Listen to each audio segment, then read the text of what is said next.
People have this myth that they have to sit down and dedicate like all these hours at a week at a time, a day at a time. It's literally not that process at all, at least for me as an author. I don't feel pressured. I remember when I earned my PhD, it was like, oh, you got to publish or perish. But I never, ever beat myself to that drum. I've always walked my own walk. So I say that to you, like if you have some type of idea for something you want to work on, write a couple lines, save it, and go back 2 or 3 months from now. But it will turn into a book. So that was my process. This is Rebel Therapist, a podcast for entrepreneurs who are trained as therapists and who want to level up their businesses, make a bigger impact, feel fulfilled, and be very well paid. I'm your host, Annie Schusler. This week, I'm talking to Dr. Holly Sawyer, a psychotherapist, teacher, and author in Philadelphia. Listen as we talk about writing and releasing her first book, It's Time to Talk About Trauma. As I talked to Dr. Holly, I noticed her commitment to taking steps and doing the important stuff and not giving up. You'll hear the steps she took to clarify the book she needed to write that book, edit it, publish it, and promote it. You'll also get to hear about the stuff we often don't, like her support system, her daily rituals, and how she manages her time and stays organized. Let's dive right in with Dr. Holly Sawyer. Welcome, Dr. Holly. I am so excited to talk to you. I'm excited to be here, Annie. Thank you for having me. Absolutely. So, among other things, you help professionals of color to build self-confidence, careers, and lives worth living. Why is this so important to you? Because I remember being in this space that as a professional woman of color that I didn't have that space. I remember when I first started going to therapy, it was more so for like dealing with postpartum depression, trying to figure out that space. But I didn't or was not able to find a therapist that spoke to my professional side, like being a mom and having a career. Like, what does that look like? And so I felt like there was a gap there. Then I remember having some experiences with microaggressions. The more I became, I guess, educated in addition to like climbing up the ladder, if you will, quote unquote. I hate to use that, but just to kind of give a real description of what that space felt like. And so I'm like, wow, I'm dealing with the postpartum. I'm doing okay, but I know I'm going to get back into the workforce. But who can help me with that transition? And that was something that I felt was a gap when I lived in Washington, D.C. at the time. And so once I moved to Philadelphia like 5 years ago, I was like, you know what? I'm going to be the therapist that I needed for my career self. And that's kind of where a lot of it stems from. In addition to being in higher education for like 16 years now, a lot of my students were career. They basically were students. They have a job. They may have been military wives or have been deployed or whatever the case may be, but a lot of times they suffer from anxiety, depression, feeling overwhelmed, just a lot as a student. And they felt they wanted to confide in me, but I could not, as an instructor, professor, adjunct, kind of breach that boundary. So it's so many facets of my life where therapy has just always been like calling me.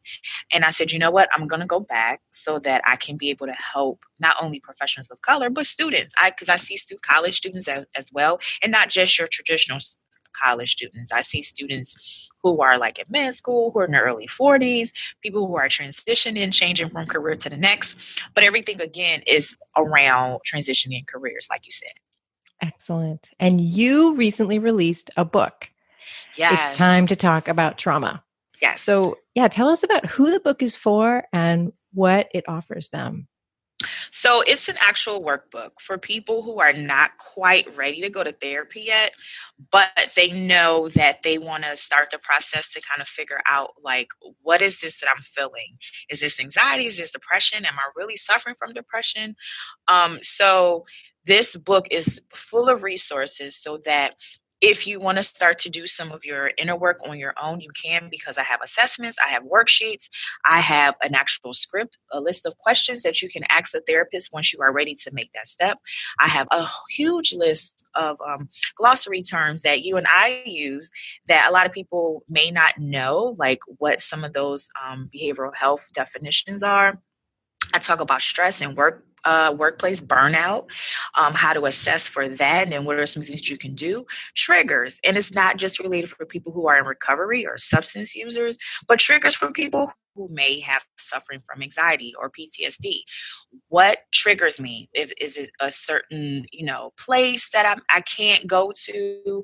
Is it people, maybe my family, or is it a certain thing like an object? If I smell something, that may trigger me. So again, when we think about triggers, sometimes we just relate it to like people who are in recovery. But for this book, I didn't specify recovery or mental health, but I made it for everybody. How did you know it was time to create this workbook and that the workbook was needed?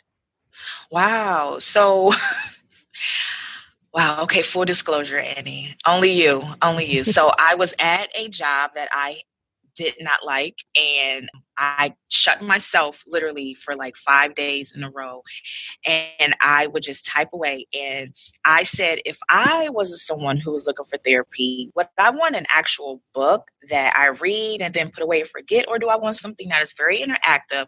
So when I go to a therapist, I can show them what I've been working on. So that was the vein that it really stemmed from.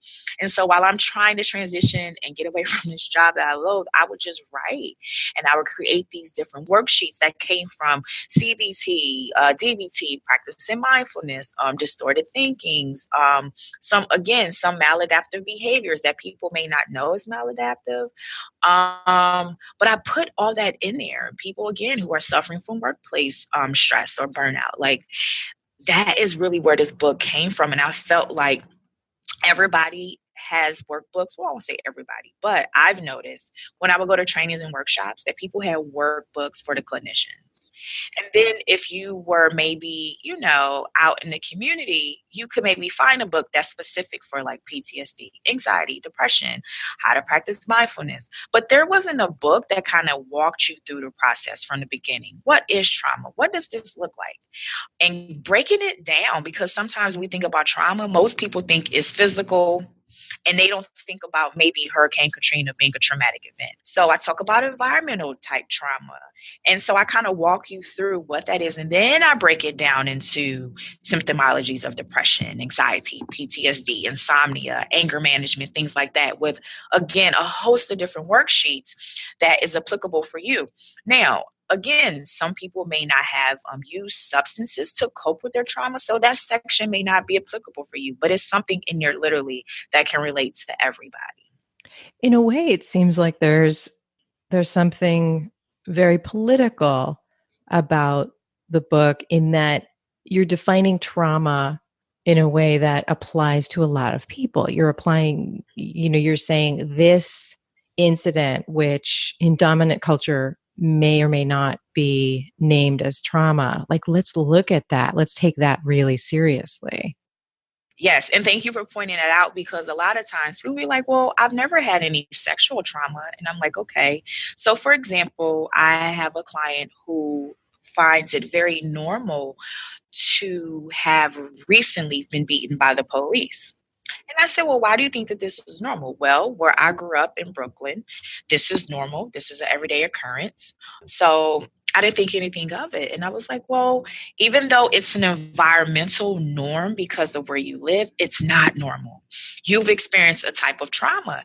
And this client did not look at this as a traumatic event where they suffered a concussion, a lot of bruises on their face, all over their body. But that is a traumatic experience. But for that person, it was their norm. So this workbook isn't just to talk about what we know to be like your norm traumatic events, but any and all types of traumatic events, because as you and I both know, depending on a person, what can be considered traumatic may not be for the next person. So I wanted to give everybody a voice. Excellent. So you wrote a lot of this while you were, in a situation that you were getting ready to get out of. And did you ever hit like writer's block? Did you ever hit moments when it was hard to keep going? No, because being a therapist, I really had so much to pull from. And again, I wanted to make this such a layman workbook that you literally could use it for your teenage daughter if she's 16 and she's feeling depressed and bullied, so she's self-harming herself. There's a safety plan in there for that. there's a safety plan in the workbook. I've created it again for just people that I knew that were out there, but would just kept complaining like, well, I can't afford therapy. I don't know how to find a therapist. I don't want to go to a community agency and go to group therapy. I really want the one-on-one. So I'm like, wow, I'm hearing all these things. So I knew to really zoom in and channel that energy to creating that workbook. Again, challenging people's behaviors, challenging their thoughts, letting them know that, there is a safety plan in there so you can be safe, where to get help, and also giving them something I called a personal bill of rights. So let them know that you are loved and what you are experiencing and you are feeling, it is valid. And that's how I kind of opened up the book to really humanize not only the therapy process, but things that have happened that now it's time to talk about and really expose and process and work through. Hmm. And did you get any help or support? Oh my gosh. Yes.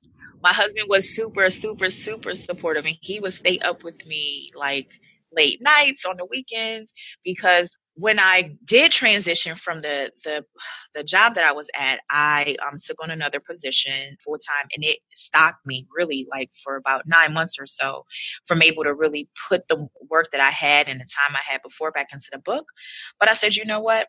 It's time to really get back on this. And so my deadline was June, and I was like, I need your help. And he was like, I got you. So he was extremely supportive. And I had like so many different like author copies that I was writing. I went through like 3 or 4 different covers. But he was definitely like, hey, we should look at this. You should do this. So my husband was just like there the whole entire time. That's amazing. That's wonderful. This is future Annie jumping in. We'll get right back to that conversation, but let's talk about you for just a minute. Is it time for you to take action on creating the program that will launch the next phase of your business? Is it time to make money in a new way? I have a free workshop for you. This is perfect for you if you're just getting started with creating a program beyond the therapy room, or you're just considering creating a program beyond the therapy room. In this free workshop, you're going to learn 3 things you need to create a successful new program. Go ahead and grab your spot at rebeltherapist.me/beyond and invite your best friend. This happens on November 13th, 2019, and I'll give you access to the replay for a couple of days afterward if you register. Go ahead and head to rebeltherapist.me/beyond, and let's get back to Holly. What was the publishing process like? And then I've never written a book, so I'm just so curious about this. Are you serious, Annie? I haven't. No, you should. Oh my gosh. It was between, I was at this point where I was about to, and then it was between either that or the podcast at that moment. And so no regrets about that, but I'll be, picking your brain now, and I'm sure talking to you in the future. But what was that process for you like of publishing? And then also I know that you're still in promotion right now, where you're promoting the book. So let me just say this to you before I dive into that. People have this myth that they have to sit down and dedicate like all these hours at a week at a time, a day at a time. It's literally not that process at all, at least for me as I'm an author. I don't feel pressured. I remember when I earned my PhD, it was like, oh, you got to publish or perish. But I never, ever beat myself to that drum. I've always walked my own walk. So I say that to you, like if you have some type of idea for something you want to work on, write a couple lines, save it, and go back 2 or 3 months from now. But it will turn into a book. So that was my process. As far as publishing, I basically self-published. It was called Create Space, but then Amazon decided to call it and move it over to something called KDP, but it was basically self-publishing through Amazon. You go up, you upload it, you can create your own cover art, or you can use their templates. I saved everything as a PDF, and you can order author's copy. And from your author's copy, you can begin to edit. You can enlist an editor. You can pay for one. My husband and I sat with it like literally day in and day out. So that was our process. And then once I was very okay with the product, I said, okay, honestly, I was just going to just like go and look at different community agencies to see if they could pick it up to maybe use it with group therapy or individual therapy. But then I said, you know what? I think this is bigger than that. And so I woke up one morning and the Most High was like, listen, book tour. And I was like, oh my gosh, I don't know nothing. I don't have a promoter. I don't have a PR person. How am I going to set up this tour? So I started locally. I contacted bookstores in Philadelphia, and shout out to Books and More, Miss Lynn. She gave me my first shot, and people were coming out very engaged. And then I started promoting it on social media, and it just really took off from there. I'll be in DC next weekend. You were in New York recently? Yep, I was just in New York a couple weeks ago, and then I plan to pick it back up in the spring because I have been in talks with Barnes and Nobles, not to pick it up, but just to have like an actual event to do more publicizing for it, because I really think this is really, really the time to normalize therapy as much as we can collectively as therapists. Yeah, so that was honestly, that was really it. Was it hard work? Sure, because I got a lot of no's, believe it or not. Nope, some people don't want to talk about trauma, and I get it. And that's the name of the book. So it's like, it's time to talk about trauma. No, thank you. Yes, I believe it or not, I got a lot of no's. And that's okay, because again, no is a great word. I don't want to say that no is not, but it pushed me farther to where I needed to be in the communities I've reached out to. So I'm very thankful for that. Excellent. And what are you thinking in terms of, do you want to write more books? Are there books that are kind of in your brain that you know are going to come out? Oh yeah, I'm working on my second book now. And this book is going to be geared towards entrepreneurs, no matter what you do as an entrepreneur, but I want to focus on mental health and entrepreneur, because a lot of times entrepreneurs don't focus on their mental health, and we can self-sabotage. We can be a negative talker to ourselves. We can feel very defeated. And especially if you don't have a circle of friends or someone who doesn't understand the entrepreneur track, it can be very, very, very hard. It can be isolating. And so if your mental health isn't kind of like stabilized, or at least at a space where you can keep going because it's such a less taken path, you will just give up and you don't move forward with your dreams. So this book is not going to be a workbook, but it does ask you questions to kind of challenge your thinking or the narratives that you may have been told in college, in a relationship, as a kid growing up. So many things like that. I'm quoting different famous entrepreneurs or people that have helped me along my journey, and I'll be pulling just different things. So it's going to be something, I would say, fun, lighthearted, but serious, and to really keep you going and motivated as an entrepreneur. So I'm working on that. That's my next book. I can't wait. That's going to be fantastic. Yes. So this might sound like a weird, mundane question, but people love hearing about this stuff and find it really helpful. Do you have any morning rituals, or, are there ways that you kind of structure your time that really help you? Okay, if I just bear with me, because my morning rituals, I've been told by my therapist bestie Allison that it's very long. So yes, my brain wakes up at about 5 a.m. So then about 6 a.m. everybody's up, my full body and my mind. So the first thing I do is I pray. I thank my Most High for waking me up, for my day, whatever it's going to be like. And I just give thanks for gratitude for everything that I have. I have to express gratitude first thing waking up. After that, I literally meditate. My meditation is maybe like 5 or 7 minutes, because I have different audios on my phone. So I'll just meditate, whatever it is. After meditation, I read something positive, like affirmations. So I have 2 books by Yana Van Zandt. And then I have a third one. It's called Hugs for Women. So I literally sit there and read, and I love them because they're dated. So I read them by the day. So I read those 3 things. And then if something is intuitively like in my heart or my mind, I'll journal it. But if nothing is there, then I'll get up, I'll shower, and I'll go about my day. As far as how I structure my time, I am a huge organizer. So everything goes into my cell phone as far as a calendar. I literally have like 2 calendars, but if I don't put it in the calendar, I probably won't get it done just because there's so much to do. So everything is organized. I keep a journal just about everywhere. So I have a journal in my car, I have a journal in my purse, I have a journal in my office because I'm always creating and writing down ideas and I hate to lose them. So I just have different like notepads in different places. Again, to keep me going and prioritizing and organizing my thoughts and my time. Now, when I come home, I do the same thing. Getting dressed, I shower before I go to bed.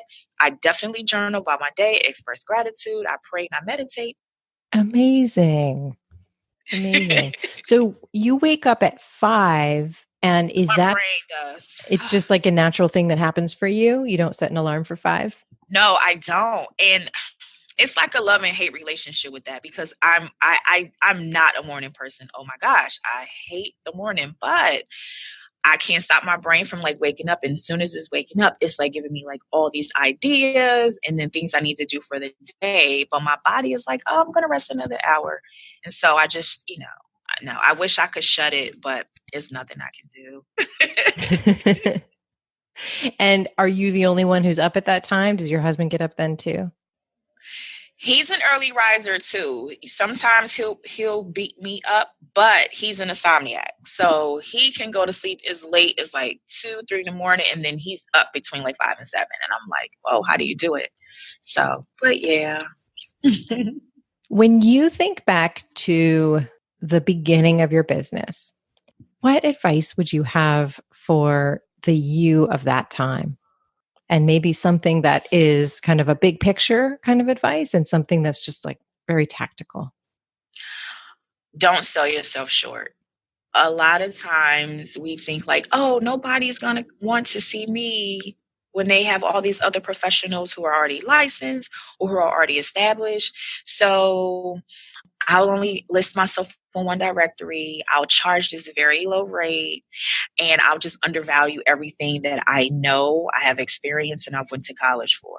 And I would tell my younger self, no, we will not do that. And I give that advice to those who are starting out new to private practice. Don't undervalue yourself. I think there are enough people in the world who are looking for you specifically as a therapist. I don't believe that there's competition. I believe that once you are set up, your right client, which I learned from you, Annie, thank you, your right client will find you. Yeah, they will find you. And I promise you, Annie, they find me. And I love my clients. They are amazing. Yeah, they are amazing. So I'm very thankful for that. Excellent. And any like little tactical thing that you would want to tell the former you? Any tactical thing, what would I do? What would I tell myself? Find an accountant early. Find an accountant early. Like, even if you don't have an electronic health record system, first thing first, find an accountant early. Because I've had like some poor experiences with accountants in filing my taxes. And I'm learning. So that's what I would tell myself first. Like, after you get set up, find an accountant early, someone that's trustworthy who definitely can do what it is that you need them to do within your business, especially depending on how you are set up, whether it's a C Corp or LLC, but definitely find you an accountant, if nothing else. Because a lot of people go like, oh, I need a virtual assistant and things like that, or they're ready to go from solo to group and things like that. And that's great. But that accountant piece is so detrimental. Yes. And so many people run into that year where, wonderful things happen, like they're creating a lot more profit. But then there's just that one year so many people run into where they owe so much more on taxes than they realized. And It can be really debilitating. Yes. So, yeah. Yes. It can be. Mm-hmm. You're right. Oh boy. And I'm thankful that hasn't happened to me. I learned early to pay taxes quarterly and I live by that. So yeah. Excellent. Thank you so much, Dr. Holly. This has been incredible. Yes. Thank you, Annie, for having me. You're amazing. I'm so glad that you have me. Thank you. And anything else that you want to leave us with before we say goodbye? What can I say? Don't be afraid to say no to things that just don't align with your mission or your vision. No is a healthy word, but don't say yes for the sake of saying yes. I Love think it. that's the biggest lesson I've learned along this journey. Like, no is a word, and it's okay. Excellent. Thank you so much. Thank you, Annie. You can find out more about Dr. Holly Sawyer at lifefirsttherapy.com. Before we go, would you please give us a rating or review? Our next milestone is to get to 100 ratings in iTunes, and we're almost there. I would love your help. Your 5-star rating helps other therapists and healers find us. I want to thank Brianne Rising for coordinating with our guests and Cosmo Palms for editing. I will see you next week. Somehow I felt like, oh, there's one more I feel like there's one more thing I want to ask. So I'm glad I did. Just the last minute there.